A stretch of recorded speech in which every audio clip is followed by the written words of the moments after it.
it's kind of the world that we live in. If we don't define who we are, like through social media, or, especially if you're doing something like this, if you're doing a business or a campaign or something. One of the things that we went through with Stella Sanchez's campaign was basically we had a lot of negative assumptions that we had to deal with because people had heard lots of smears, lots of lies about Julian, etc. And we had to like make the brand so that people understood the truth, kind of like on a more human level. It's like if we don't create our brands in a thoughtful, conscious way, someone else will sort of put labels on us and then put boxes that we might not fit in. So I think it is good to have it, try to make it intentional. The reality is, with working with campaigns, you're dealing with heavy topics all the time, the social crisis, climate crisis, whatever, and all that's involved in that. I'm using these really broad terms here, but there is a lot involved in that, and it's really heavy, and it can be depressing and tiring and stressful, but this is a way of trying to combat that. Hi everyone, I'm Martha Stevens, and I am one of the founders of VeraVoco. Hi Martha, what do you do? What do you do with VeraVoco? I'm a graphic designer, video editor, photographer. I do a bit of everything, web design, really a creative, but at the forefront, I'm a graphic designer. And what about you? Hi, I'm Ileana Chan, and I am a co-founder of VeraVoco Studio. And what do you do at VeraVoco, Ileana? I'm a producer on it and a communication strategist. Well, basically, I was just going to say, like, this is our first ever podcast / show for VeraVoco Studio. We haven't really decided if we're going to make it a podcast, if there's any reason to make it a podcast. So right now it's a podcast / show on YouTube. But why are we doing this? Why does the world need another podcast / YouTube show? That's a good question. I don't know. Part of me often feels like, oh, are we just making content that's just going into the abyss and going to get lost? But most of the time, I just think the world revolves around it now. The amount of conversations I have with my parents about they're like, why are you on social media? It's so toxic, blah, blah, blah. Oh, and I'm like, it's the way to go. It's the way to make change happen. It's the way to mobilize people. It's the way to impact people. And I think that's it. Like, we're an impact studio. I think that's why we wanted to set up VeraVoco. Yes, exactly. I think, well, two things. One, I think we should get into more about why we're doing VeraVoco and all that stuff. But just to say, why are we doing a show documenting beginning a company, VeraVoco Studio, a creative studio, trying to figure it out.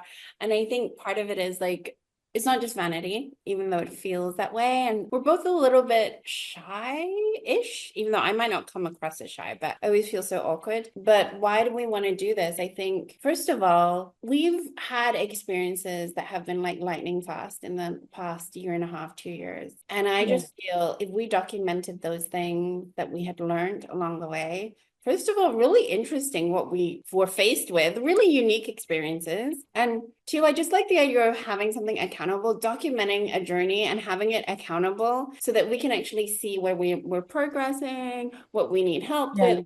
I like this idea. And that's why I think this is our first episode. And hopefully it'll be useful for both of us. And maybe, other people could even learn from our journey. You're exactly right. It's about sort of keeping it raw and real and showing the journey and connecting with people on that level. I mean, I know that I have a million questions, and I know that we're going to reach out to people and people are going to reach out to us and ask us, how did you do this? And we're going to be like, well, we stumbled through, but this is what we found works, and that is the reality of a human experience. But anyway, the reality is we just want to document this process for us and for other people and to be real about it because we don't have all the answers.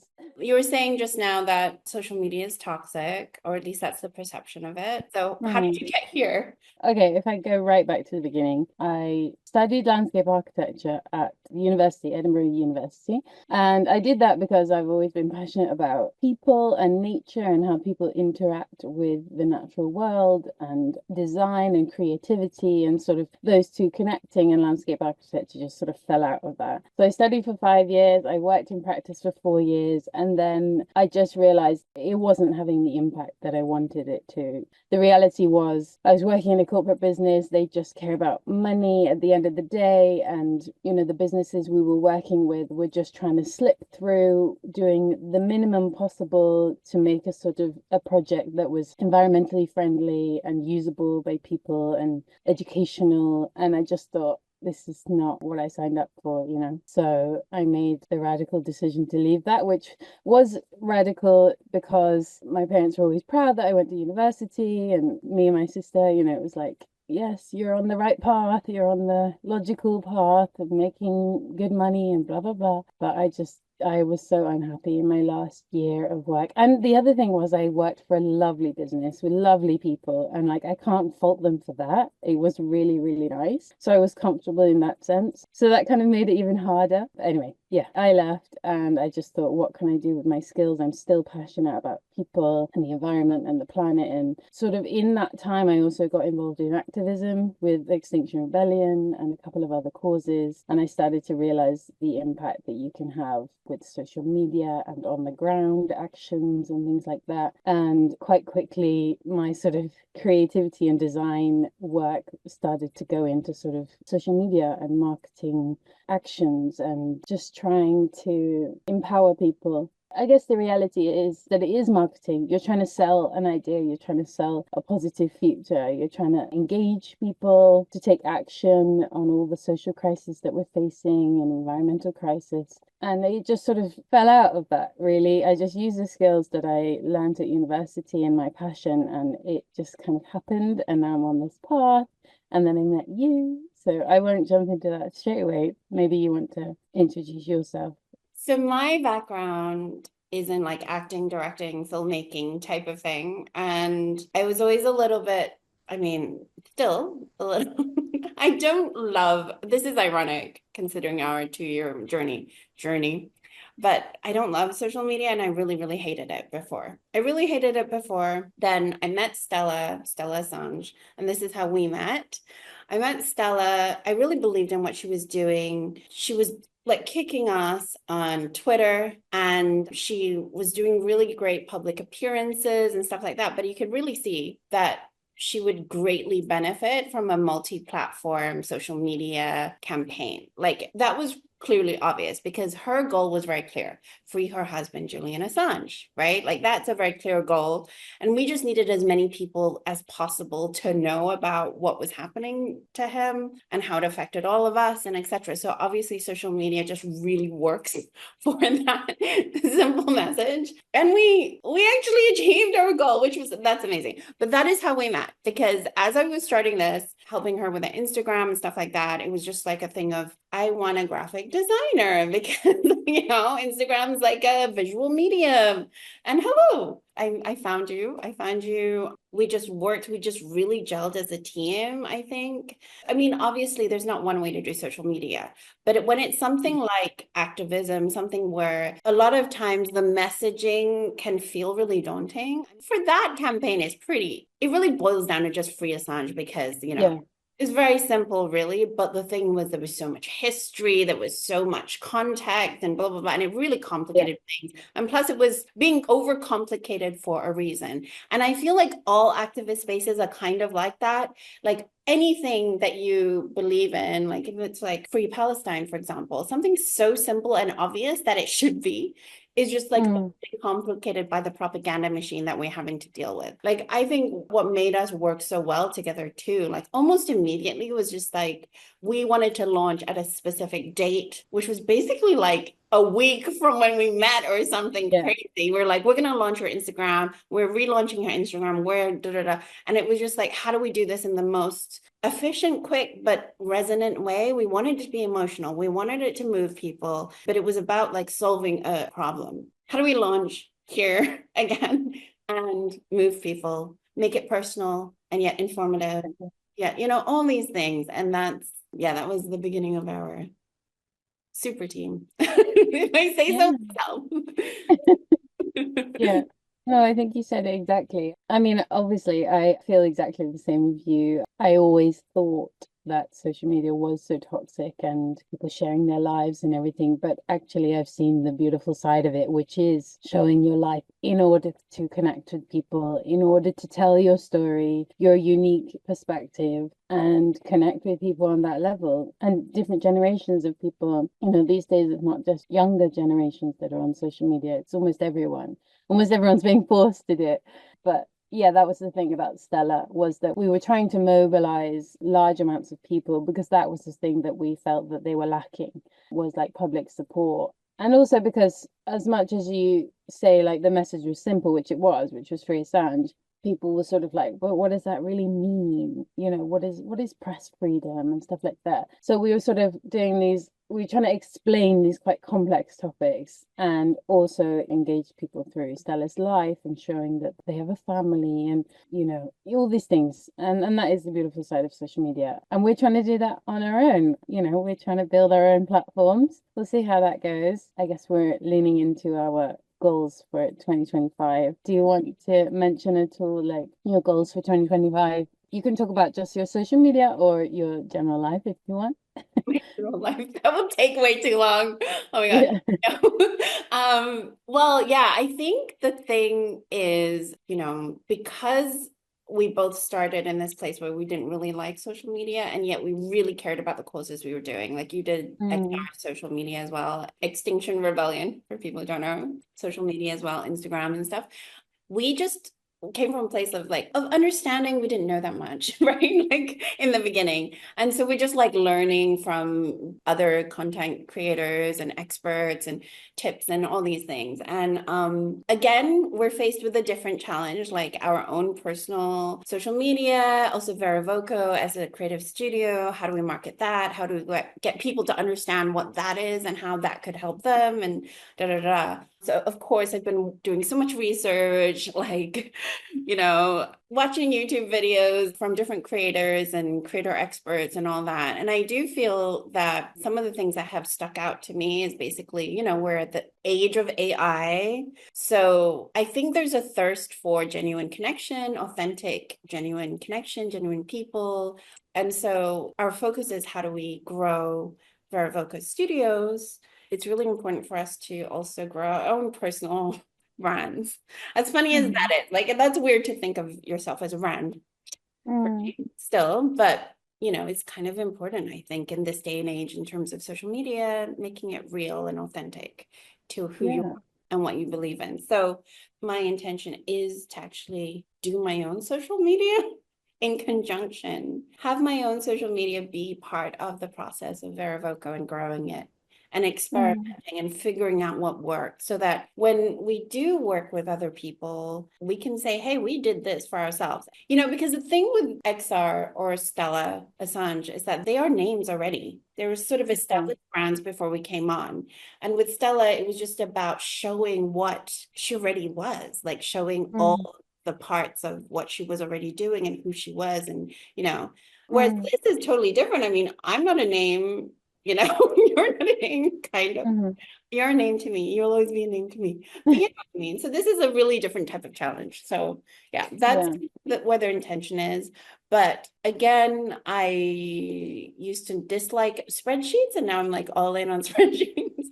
We make the spreadsheets about like our intentions and our goals and stuff. And so yeah, what are our three goals? I just wanted to quickly touch on something you said, which is about the personal brand thing. Because I mean, like you, I've been doing a lot of investigation on YouTube and socials and things just to see what other people's advice is. The reality is, we are all brands in ourselves. We're all selling ourselves online. No matter if you think you're being really honest and real or not, we're branding ourselves. And it is so important whether you have a campaign, whether you're just in it for yourself, whether you're in a business or whatever, is to have a profile and a social media presence because it always comes back to connection and community and building community and showing people that you are real. And as you said, we are in the age of AI and AI can help in so many different ways. We've seen that. But yeah, what it can't do is put a face and a story and a history.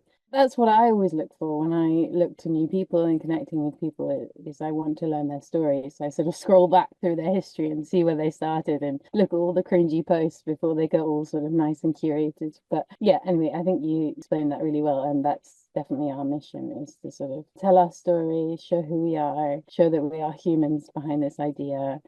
Just to like follow up on what you're saying, I agree with you. It's kind of the world that we live in. If we don't define who we are, like through social Mm. media, or, especially if you're doing something like this, if you're doing a business or a campaign or something. One of the things that we went through with Stella Sanja's campaign was basically we had a lot of negative assumptions that we Mm. had to deal with because Right. people had heard lots of smears, lots of lies about Julian, etc. And we had to like make the brand so that people understood the truth, kind of like on a more Mm. human level. It's like if we don't create our brands in a thoughtful, conscious way, someone else will sort of put labels on us and then put Mm. boxes that we might not fit in.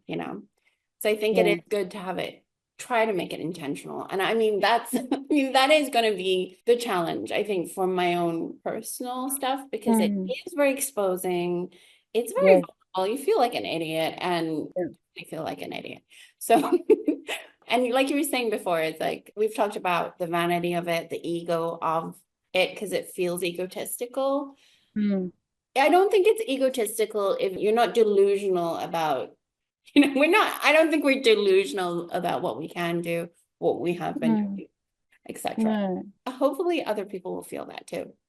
I think we're just embracing the reality of the world that we live in now, aren't we? You hit the nail on the head just then talking about the truth, because we forgot to say that VeraVoco literally means true voice. Like with Stella, that was a huge part of it, was trying to share the truth. And yeah, that's what the fight for press freedom is all about. We live in a world that is run by our governments, our banks, and our media, and it's just making these crises much worse. And that's why we need people power. That's why we need to bring people together, show that people have voices. And yeah, that kind of brings us on to our first goal for VeraVoco for 2025, which is to build our community or an engaged community. So that's where basically we have this big goal of like 50,000 followers. Can we do it in a year? Who knows? We're going to take on that challenge and try. As you said, we're starting from zero, we're starting from nothing. No one knows who we are. So Mhm. that is the challenge to like sell ourselves. But yeah, as you said, we live in a capitalist society. So I'm using this terminology, but it's not really what I want to say, but it's the only word I can think to say it to sell ourselves. But it's to connect, it's to build an engaged community. And our second one, can you remember the second one? Our second one is to make VeraVoco Studio a viable business. I mean, basically, because of the experiences we've had where we've learned so much. I mean, I genuinely do think that we can help other campaigns. I mean, I Mm. genuinely think that, or else I wouldn't, why even bother doing this? But I do think that our approach can really help campaigns out there, other campaigns. I definitely have seen campaigns that would really benefit from our help, personally. But why a viable business? Because like the things that we did do for these campaigns, and that's like the unfortunate thing about social media, or not unfortunate, that's not, it's just the reality, is that it really does take time. And it has to be, you have to approach it like a job when you're seriously taking on social media for its utility. It's not just vanity, like we were saying. You could do pretty silly pictures, sure. I mean, if it's just like your personal thing, it's just like doing your silly, fun, whatever. You don't need our help. Mm. That's true. But if you actually have a goal to achieve with a campaign or something like that, where the messaging might be a little bit harder to do, you actually want people to get something out of your social media and actually do something in real life, etc. I mean, that takes a lot more time, a lot more dedication. And that's where it's like, can we actually make this into a viable business? Can we actually get Mm. clients that we can actually help to do and are equally as committed to their missions? So Yeah. that's our number two. And that is really daunting and scary. Yeah, yeah, it is. Definitely. I mean, starting any business is scary. I mean, this is just like that, as you said. It is a business when you see it from this side. And as we said, we're starting from nothing. I mean, we have experience on our side, which counts for a lot. And yeah, as you said, we've got Stella, Extinction Rebellion, and then lots of smaller projects that we've worked alongside with. So yeah, I think that counts for a lot. But Yeah. these days on social media, following is a huge deal, engagement is a huge deal. So we're working with metrics and things, and that's what we're trying to grow. But yeah, I guess the third goal, if I just remind myself, sorry, is to establish trust and leadership. So what we really want to do is to be a go-to account for people who are looking for that advice, who are looking either to start a brand or a campaign, or who have an existing brand or campaign or business and they need help in growing to the next level, in sharing their stories, in growing following or mobilizing people, particularly for campaigns. It's often about mobilizing people, getting people on the ground. That is difficult, but we've tried and tested and failed and succeeded in many ways with the different campaigns. So we feel like we can bring that, not expertise. I would not say it's expertise. I would just say experience. Yeah. Because it's definitely not static. I think that is the main thing about social media, and also probably the gap. There is sort of a gap right now, especially in the activist world, because it's like, there are lots of people that are maybe of the non-social media generation who have done Mm, amazing organizing, amazing protesting, amazing. They have so much knowledge yeah. about so many things, but it's not really getting to the public. And that is because the public is so dependent right now on getting information through social media. Like, so there is Mm, this weird gap, of knowledge that's not really being passed through. And we would yeah. like people to come to VeraVoco and be able to translate those things, like bridge that gap, basically, between all the information we should have and, how do you actually make that complicated, supposedly complicated information into things that Mm, people actually want to watch and want to learn. And, because actually, I do think there's an appetite for it. It's just about how do mm. we actually present it to people. Yeah. That's what I'm Definitely. hoping. Yeah, that is the challenge because there's so much fast content. There's so much content. There's so much information. It's overwhelming and it overwhelms me. Like there are some days where I'm just like, I can't look at my phone because I know that I'll just go, well, you know, but it's like trying to cut through that, but work within the system that it is. So, as you said, you've got all that information, then translating it. We're working with TikTok, which is all about fast reels. And we know within 7 seconds, you've got to like engage someone for them to stick around and watch the rest of it. I mean, these One, are, I yeah, think 1 second. 1 second. Okay, sorry. Yeah, Yeah. yeah. I mean, it's just crazy. It's just crazy. But we have to kind of work within that. And we're always talking about that in Extinction Rebellion. We're trying to work with the system that we have, work within the system, but fight the system. And that is a challenge. But we feel like we found a way, or at least we're gonna try. And that's what I like about VeraVoco. It's a project, it's a test, it's a passion project, I should say. We're just gonna see how it goes. But Yeah. I'm very excited and full of lots of energy for it. And thank you for setting this up because it is really No, we yeah, said it's well, no, it's good well. to, yeah, it's good to keep accountability. I know that.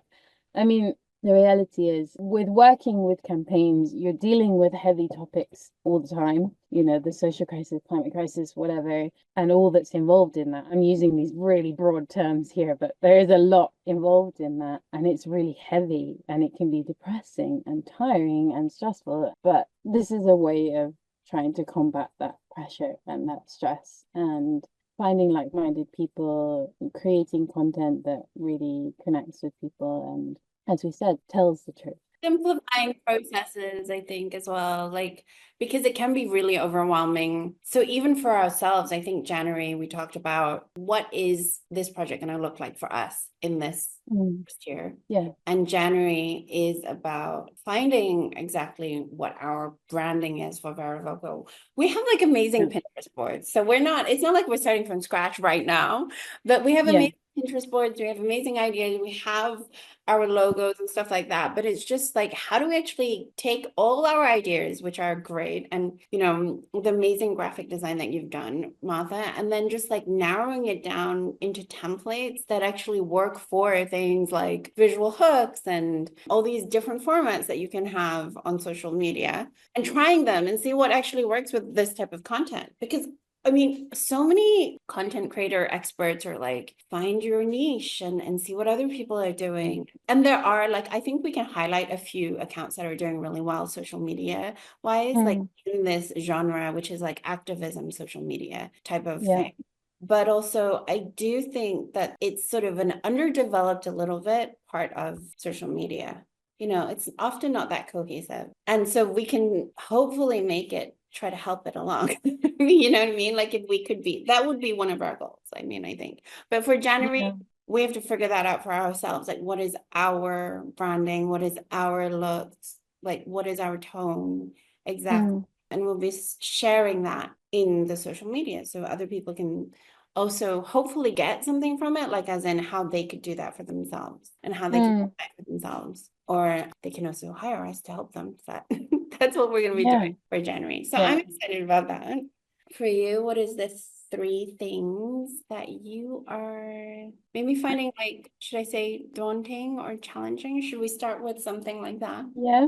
hmm I suppose the consistency is always a challenge because it's like trying to fit it into your regular life. As you said, like we're working with clients and social media is how we share that. But I mean, in theory, it shouldn't add more stress or work to my life because we're just capturing what we're really doing on a daily basis, like just sharing what brands we're working with now or sharing what our lives look like. Like I haven't talked about it, but I live in a van and I live on the road, and that brings its own challenges trying to find signal, especially when you work on media. It's like always that daily challenge of like, are my batteries charged? Like, is there sun so I can charge the solar panels? It's just stuff that you don't often think about, but that is my life. That's the life that we've chosen to lead. And that's a big part of my life, like because of who I am and the impact I want to have on the planet and things. Anyway, the point is, yeah, consistency in posting is going to be a huge challenge, but I'm ready for it. I would say, okay, so two things. I would say, I do think that we should get into the van life thing and why you chose that. I do think we should talk about that.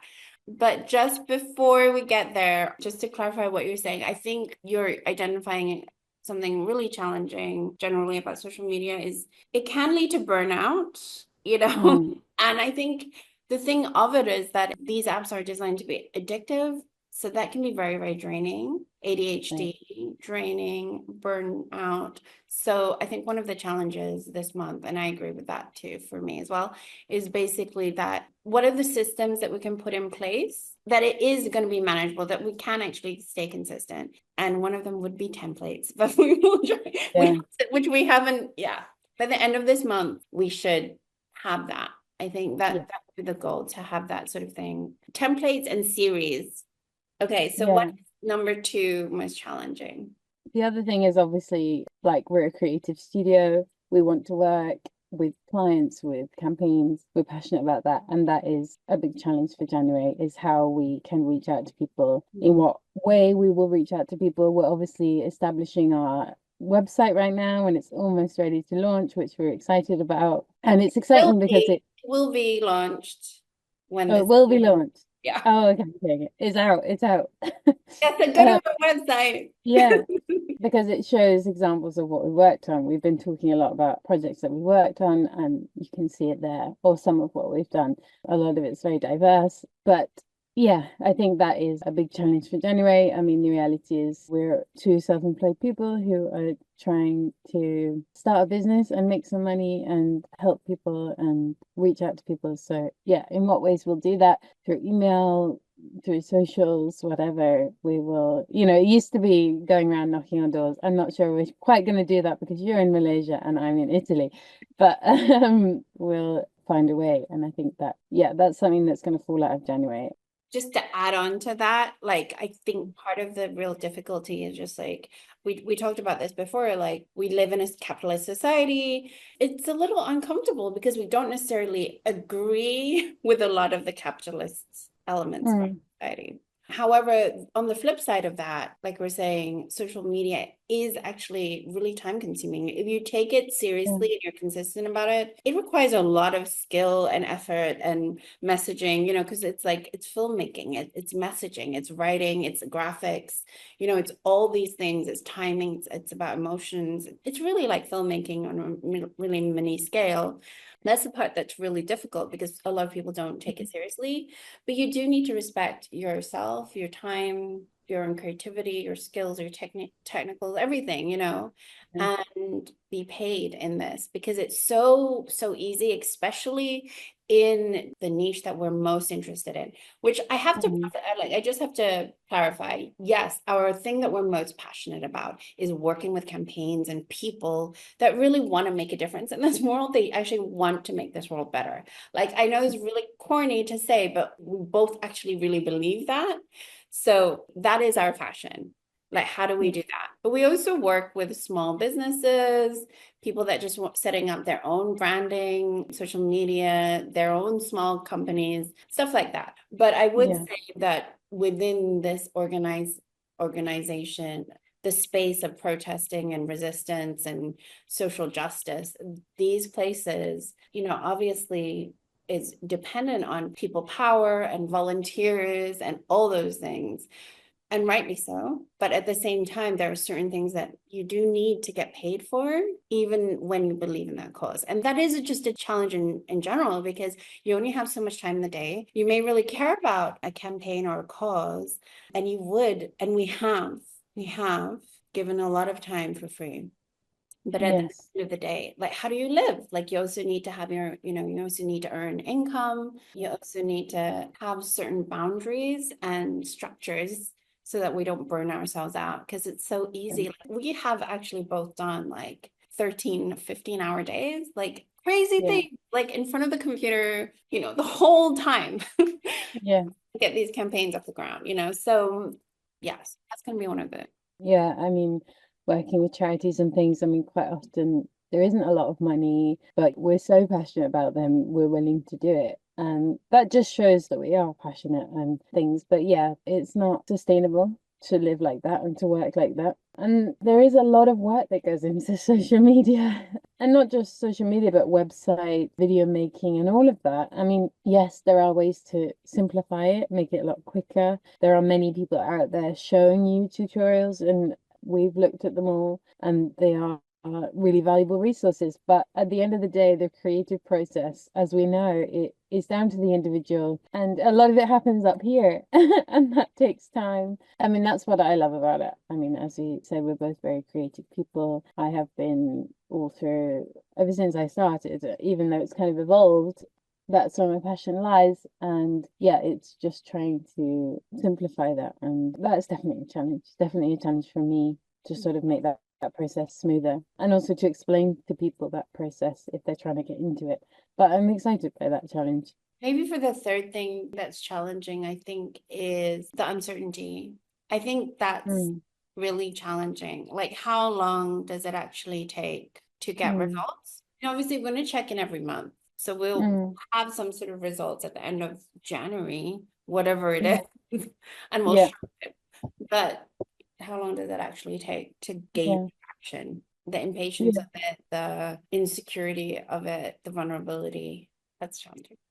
definitely. That always comes to me, and that's definitely a personal goal, is overcoming those feelings and then creating content because that's often the thing that stops me. Because, yeah, I have a lot of insecurities, and as you said, you're vulnerable when you put yourself online in some ways, but in some ways you're not. In some ways, you are growing your community and connecting with like-minded people, which is the side of it that I really love. Like as I said before, I live in a van where it's quite a well, it's a growing community, but it's still quite small. But online is a fantastic way of connecting people. And even through the van build process, so me and my partner built this van. We started from scratch and didn't know anything. And all I did was go to YouTube and chat with people on Instagram and ask for advice. And it was amazing. It's amazing how people can pull together and help each other. So that is a really nice side of social media. Can you tell us why Okay. did you choose to live in a van? And how did it come about? Like,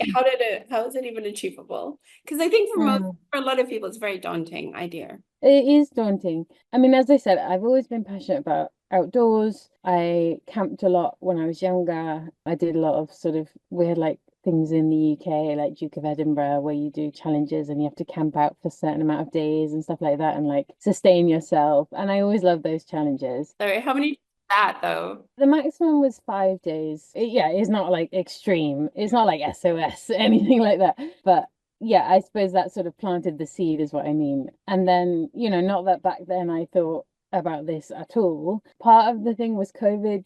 I was living in my flat in Edinburgh, working in my office, and then obviously working at home. And it was that sort of feeling of feeling cooped up. And I've always loved traveling. As I said, I like being in contact with nature. And I can't really remember if there was a key moment that came about, but as I said, I followed a lot of people on YouTube. I watched sort of these vlog style things of people traveling around their vans, even during COVID, even during lockdown, just being in their small spaces, but having that direct contact to nature and waking up in the morning and pulling your door open and just being in a forest or by the sea or whatever. I mean, that is the glamorous side of it. Of course, there aren't so many glamorous sides. I can't tell you exactly what brought it about, but I know that I'm passionate about having a smaller impact on the climate. So we have a diesel vehicle, but it runs on solar power. That's where all our internal electricity comes from. We use very little water. So, we have a limited size of tank. You have to be so conscious about how much water you're using. And although that all brings about a challenge, I like that. I like the fact that I know that I'm having as little impact as I can. And we sort of try and travel a bit with the seasons. So that's quite beneficial. Well, I say that we've just been in freezing cold Scotland, but we used hemp wool in the van to be as sustainable as possible, and it's worked out a dream so far. So I think I'm going off on a bit of a tangent, but yeah, it all started with a sort of passion for the outdoors, wanting to be in more connection with it, wanting to travel a bit more, wanting to have less impact, all of these things. My partner is Italian, I'm from the UK, so already we have like our families in different places and our friends in different places, and it's a way of sort of uniting all those factors. But I would say it's not as difficult as you might think. But yes, it is a sort of radical way of living if you're coming from living in a flat, working in a city, whatever. My dad's a builder. So, in terms of visualizing the build of the van, I did have a head start in that. And of course, he did offer his advice and his tools, but we did the build ourselves. And the reality is, it took 2 years. We had to work to make the money to then build for a month, and then we'd have to go back to work. And also, it's an old van. We couldn't afford a new van, so it was in a garage for like 2 months. So that is the reality. You see it now and it's all done and it's all, but actually it's not even all done. Like there are still things broken or moving or missing. But this kind of fun. I like the challenge of waking up in the morning and being like, right, okay, I've got to go and fix that before I can actually sit down to work or whatever. It's a nice personal challenge. And I don't know if I see it forever because, yeah, it is tiring, but it's fun for now. And like right now, I'm parked right outside the beach. And maybe when we finish this, I'll go and jump in the sea. So, yeah, what a luxury, really. I'm very, very lucky. I'm grateful to be doing this. One more thing would be like, what are the three things that you are dying to try or excited to try? I think we touched on it before, the sort of playful side of testing and trialing things. I mean, as a creative, or both of us as creatives, like I find that really fun. I mean, that was something we did a bit with Stella, and sometimes it flopped and sometimes it went really well. That is the challenge of social media. Like you're trialing and testing things all the time. And sometimes the things that take really long to edit or whatever will just flop and you'll be like, why? And then something that took 10 seconds to make will do really well. Can you think of a specific example of something that took? Because it's always nice to show some visuals. I know. I don't know if I can think of something with Stella, but I know it's happened with Extinction Rebellion with like graphics or whatever. Like it'll be the cringiest thing and it'll just go really well. And then you'll be sitting there for hours editing like a montage video of people in action and it gets, yeah, and you just like, and I honestly, I think no matter how much experience you've got, the social algorithm is always changing and you can never get it exactly right, but you can play around and you have to sort of see the fun side of that, no matter if you're in business or in campaigning or whatever. that is the reality. And no matter how many social media experts you talk to, they'll all say the same thing, I promise you. I think one of the things that, I mean, it's not frustrating or anything, but it is this idea of repurposing content. It actually works so well sometimes. Like, I'm Mhm. just thinking back for Stella, the reel that got the most views ever was a repost from the year before. So it was like, Right. it was a Julian reel where basically at the end of the year, I was like, so this was our most viewed reel of the year. And Right. that's the reel that again became the most viewed reel at 1.6 Yeah. million views now. It's like, it's really Yeah. funny. But yeah, so when something works, I guess we can just use it again. That would be good. Yeah. Currently don't have enough content to do that. Well, that's something that I didn't quite touch on, but I don't know if we want to mention it, but there's the Human Exploring Society. I almost feel like on a personal level, VeraVoco has fallen out of that because that was like a little project that me and my partner set up that you helped out with a bit. It was just about sharing true stories, political content, environmental content. We did a few films or like short films, very raw and very real, and we set up a few sort of campaigns within that. Like we did a local sea plastic collection thing here and we filmed all the process of that. So we like built this community in Italy, and yeah, anyway, it just like lots of weird little things came out of that. But it was just because we were passionate and we were just like, oh, let's try something. And now, yeah, VeraVoco is sort of going in the angle of like a proper media studio where eventually our large goals are to make films and podcasts and attend events and interview people and be on the ground and all that kind of stuff. So we've got really big goals, which we haven't really touched on, but I've always got them in the back of my mind because they keep me going. I don't know why I mentioned that. I can't remember what the start of the point was, but Well, oh, I think you were going to talk about the things that sometimes take a lot of time, but don't necessarily hit. And then compared to like, because I know a lot of, there's some really great content and it's still up. Fest is what it, yes. there's some really great content on that. But Mm, because again, there's some things with the algorithm, there are some things in terms of consistency, because it was always like a passion project that you couldn't put at the forefront, working on other projects.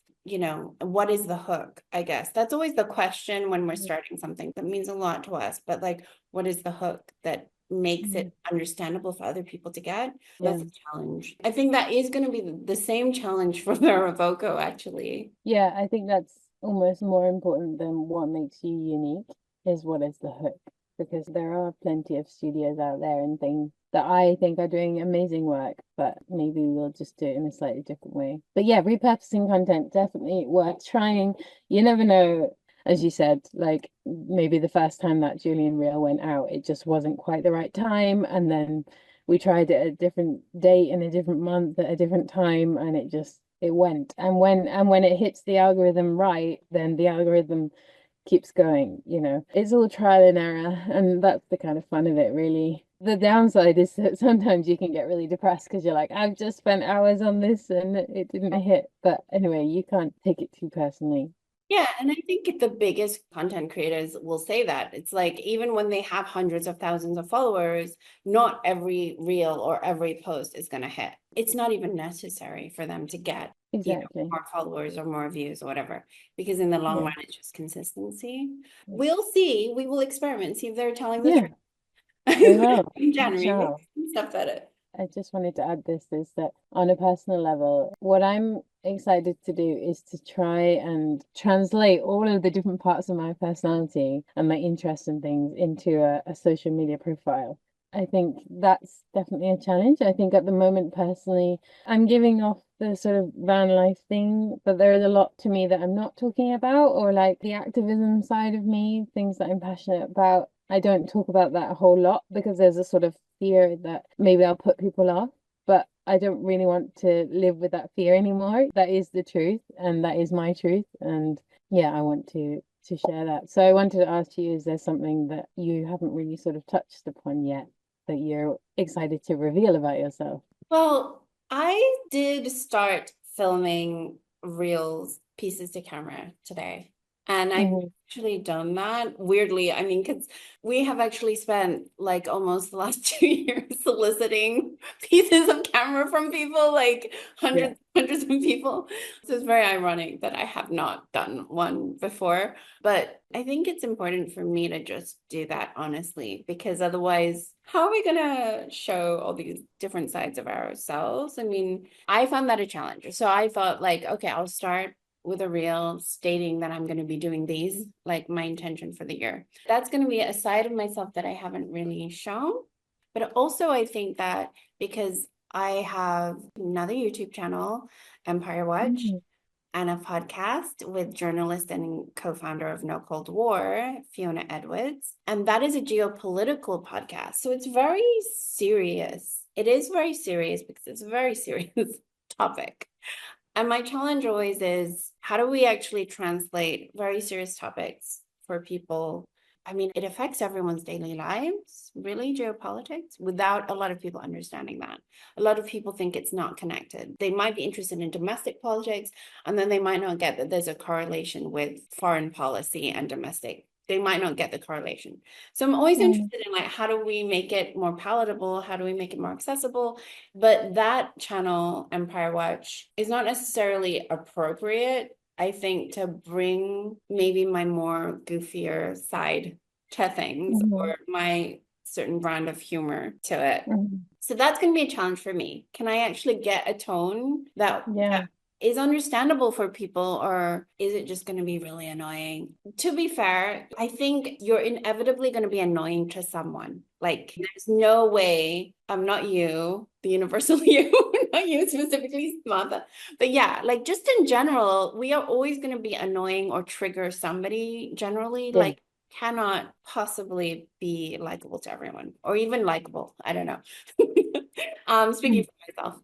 So that shouldn't be the thing, but I think just like bringing my own perspective to things, that's what I'm going to try. So I'm going to try this year. Mhm. Can I quickly be cheeky and ask you something about your story? Have you always been interested in geopolitics, or did something trigger you? Because you haven't quite touched upon where you started, like where your career started. But like, was there a moment in time, or was that always a sort of underlying passion that you didn't quite sort of delve into until later life? That's a really great question, because both things are true. On one hand, I was born in London, and then when I was 9, I came back to Malaysia. Well, I didn't come back, but we moved to Malaysia, right? Like when I was 9. My dad's from Malaysia, my mom's from the Philippines. First of all, huge culture shock at 9. Yeah. And then secondly, when we view the UK, I mean, the UK, the British Empire, that term, the sun doesn't set on the British Empire. That was true at some point. Now it's no Yeah. longer true. The sun does its setting on the British Empire. That means that there's such a long shadow of the British Empire and colonialism across the world. And now it's imperialism and US imperialism. But you really Yeah. feel it in so many ways that a lot of people, I think, who aren't aware of colonialism or imperialism might not realize why they have certain assumptions about things. They Mm. might, and that's something that I'm really interested in exploring, because Mhm. it's like when you come here from that at the age of 9, there's so many lies that we're told, propaganda from the West about their superiority, white supremacy, but colonialism is white supremacy to the nth degree. Like imperialism, racism, it's all part and parcel, it's a tool of imperialism. And so the effects of that, I felt it even at 9.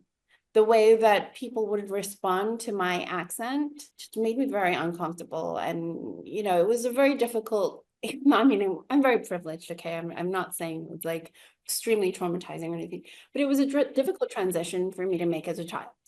So it sort of informed my idea of what the truth is. I didn't understand propaganda at that time, but what the narratives that we were being told. I was already sort of faced with that sort of like Yeah. dynamic. And it does bug me because, like I was saying, white supremacy and just the superiority complex of the West, it's in everything. You feel like you're being gaslit. And so that Yeah. feeling, definitely, I was having that feeling for a really long time. And then when I was still living in LA, Black Lives Matter in March of 2020, during COVID. It was a time when suddenly all these people, a lot of my friends who are very like artistic, creative, vulnerable, beautiful souls in acting and creative artists, but suddenly a lot of them were saying things like, I've never had conversations about racism, never had conversations that were like, we have to have conversations that are uncomfortable, da da da. And there were all these like, in response to Black Lives Matter, these like groups where people were talking about racism, da da da. And for me, I was just like really struck with like confusion, because I was like, wow, I've been thinking about racism, talking about racism for a really long time, probably since Yeah. nine, probably before that. And that was when I was like, I don't think this is going deep enough, because it's not talking about imperialism. It's not talking about colonialism. Like you could say in the US, like white supremacy, just in the US, thinking of like black, white, that's it. Like, within the Mm. US, but you're not thinking about how does the US subjugate other parts of the world? Like that wasn't in that conversation. And so I was like, okay, I want to have these conversations. Let me start a podcast. And I started a podcast with one of my friends actually suggested it. She was like, why don't you start a podcast where you're just talking about these concepts? And I was like, no, that is horrible. So ironically, I was like, she's like, why don't you do pieces of camera? And I'm like, no, that's terrible. I would never do that ever. So I came up with this idea of interviewing people that knew more than me. And so I Mm. started this podcast called The Ignoramus Guide. And that is actually where I met Fiona Edwards, the journalist and co-founder of No Cold War. I interviewed her on my fourth ever episode of The Ignoramus Guide. Well, we got along there. And then basically fast forward to me moving back to London because Mm. of COVID. And we suddenly thought, well, we could actually co-host a podcast together, co-host a Mhm. podcast together about geopolitics, because we're both anti-war and anti-imperialist. And yeah, that was the beginning of our podcast. Is like, and I like this podcast more than that one because one, I mean, Fiona is just amazing. She's been in organizing, anti-war, anti-imperialist organizing for 15 years. I mean, she's had such an amazing experience. I mean, I wouldn't say she's had such an amazing experience. She's had such amazing experience. It is Mm. difficult. Organizing is difficult. So that's why I'm like, it's not like, oh, it was just like amazing. No, it's actually a lot of work, Yeah. difficult to navigate, and she learned so much. So yeah, Mm. that's where Empire Watch came from, and Global Majority for Peace, because the truth is, it is the global majority that wants peace. So that's a Mm. very, very long answer for how I got into geopolitics. No, it's perfect. It's really, really interesting and relatable, I'm sure, for many people. And maybe not relatable, maybe you've just triggered people to be like, oh, I need to go investigate that. So, yeah, I think that's the beautiful part. And I'm excited to see your content for that reason. Empire Watch is really inspiring. And yeah, your guests have been really, really interesting. I don't know if people know about it, but they should definitely go and check it out. I mean, our guests are great, amazing guests. So please check it out. Yeah, inspiring. Well, I think we're coming to an end. Have we talked about all that we want? I mean, really, we just wanted to sort of kick this off and talk about January and Yeah. get ourselves into gear. Yeah, get ourselves in a gear, keep us accountable, and basically mark the beginning of our 2025. So yeah, so thank you for staying with us. If anyone did stay with us till here, it would be amazing. But thanks a I lot. know. And one thing I wanted to say is that I'm excited that we're finally launching this because actually this has been a project that is basically started February 2024. So almost 1 year of like planning and discussing and trying to get our ducks in a row with our other projects and jobs and life in general. So I'm really excited that we're sort of just doing this now and just taking the leap because it is a bit scary, but I think we're so ready. We're ready. Thank you for watching, and join us on our journey. I was told Yeah. that journey is very tacky word to use. Oh, really? Well, I but feel yes, like on our 2025 challenge. I always say adventure because Oh, adventure. I like that. It is going to be maybe an that adventure. It really is going to be an adventure.